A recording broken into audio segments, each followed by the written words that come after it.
And it is not just Ocean City. Milton is working to tackle the uptick in Airbnbs as well. In the newsroom is Coast TV News reporter Zakiya Jennings. Zakiya, you sat down with somebody who owns a short-term rental. Charlie, I spoke with Alex Delmar, who lives in Milton and rents out part of her property.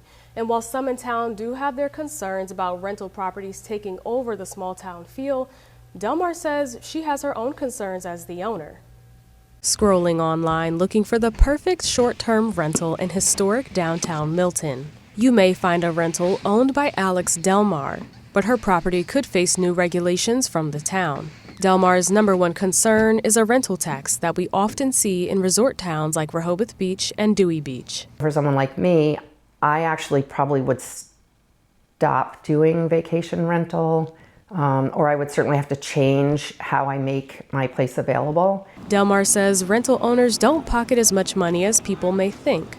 Mayor John Collier says concerns from residents and town leadership alike led them to explore their options. This was just for the fact we've had one unit that was bought by an investor for that sole purpose, and we figured it's time to be ahead of it instead of getting behind it is all. While it's rumored to resemble Lewis's regulations, Mayor John Collier hopes it best serves the town of Milton. Actually, it's a common practice amongst small municipalities. They look at everybody around them. Well, who's got something to do with this? Well, how did they do it, or what did they do?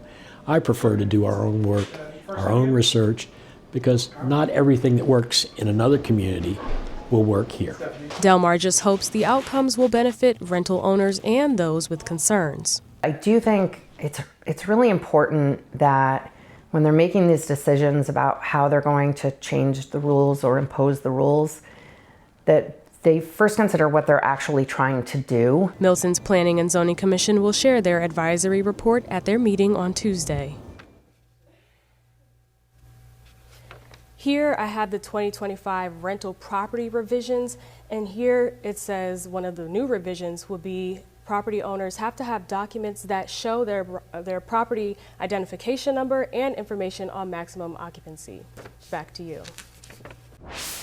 And this brings us to our Coast TV poll this evening. We want to know, what is the biggest downside of rental restrictions? Let's take a look at the results so far. Take a look at your screen.